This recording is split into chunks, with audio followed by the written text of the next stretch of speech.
Burung. Dokter Kuncoro sempat linglung.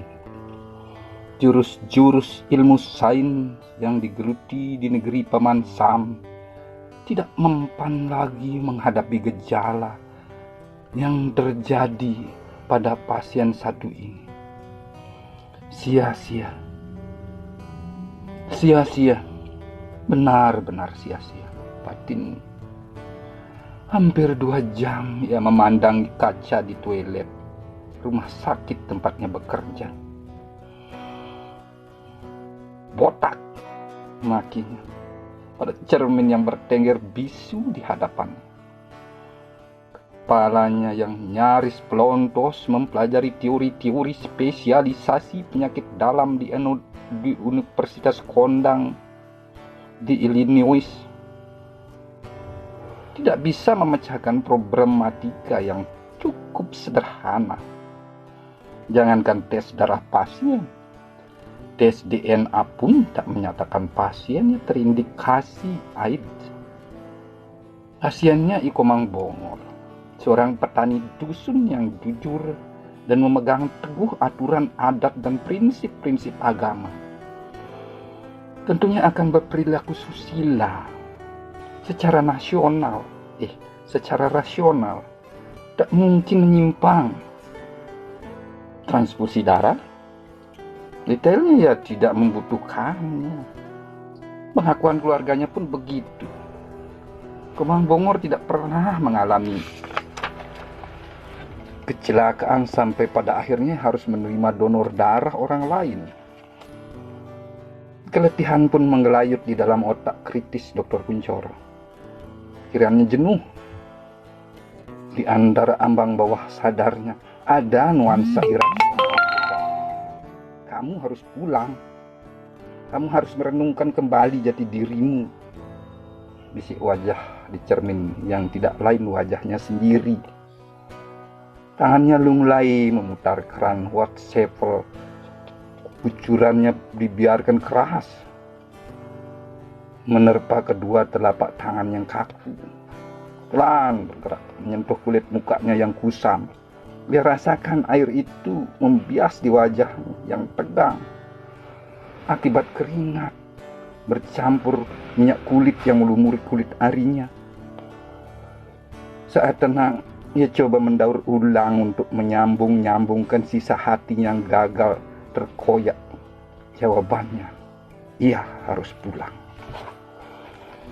Sudah 2 hari Dr. Kuncoro mengambil cuti. Jiwanya labil akibat gangguan kondisi pasiennya yang ditinggalkan terbaring pasrah di tempat tidur kamar putih Sal Melati. Tindakan apa yang harus ia lakukan untuk menyambung jiwa Kemang Bongor? Pasiennya itu tak bereaksi, membaik, malah sebaliknya kondisinya semakin hari semakin memburuk. Menunggu ajal barangkali. Dalam kesendiriannya sempat ia tercenung. Beginikah perilaku seorang dokter? Pasiennya menunggu jawaban penalti, hidup atau mati, ia malah cuti, cuek, tak bertanggung jawab. Lalu bagaimana? Apa solusinya? Istri dan anak-anak tak bisa diandalkan. Justru kalau diberitahu akan menambah rusak suasana. Spontan, ribuan pertanyaan menerobos celah-celah lamunan, sampai akhirnya papuk buruh menghampirinya.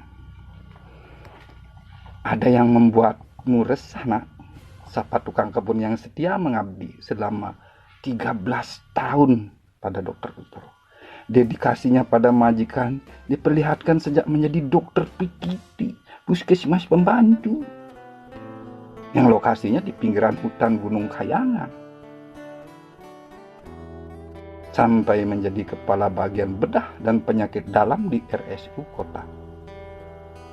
Oh, Papu, aku selalu peduli, nak. Sebenarnya ada apa masalah di kantor? Papu tidak boleh tahu, nak. Dr. Kuncoro diam. Wajahnya tidak bisa menyembunyikan kekecewaannya yang mendalam. ia sendiri menyadari secara psikis beban berat harus dicurahkan kepada seseorang yang mau menerima curhatnya. Peduli apa? Papuk tidak sekolah, tidak artinya apa yang akan diceritakan. Yang penting curahan hati. Masalahku sebenarnya tidak berat, Bu. Hanya aku merasa bodoh dan sia-sia. Tidak ada yang sia-sia kalau sudah berupaya, ujar Pak Bu, berpijak. Aku masih relatif muda dibandingkan senior-seniorku di rumah sakit. Karena keberhasilanku meraih gelar tertinggi, aku mendapatkan promosi ya seperti sekarang. Semua harapan sesuai spesialisku tertumpu padaku. Lantas, aku kecewa. Pasienmu? Ya, sudah seminggu aku merawatnya, tidak ada perkembangan, malah semakin memburuk. Ada harapan, entahlah gejalanya tidak bergairah, tubuhnya melemah, matanya kuning, kulitnya semakin pucat. Orang tua ubanan.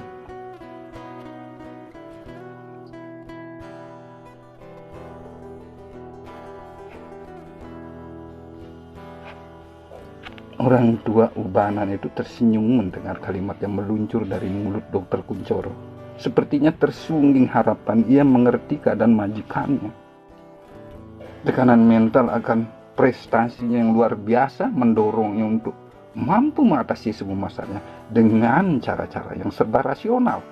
Padahal ada yang lain. Aku ingin cerita padamu. Dongeng bolehlah.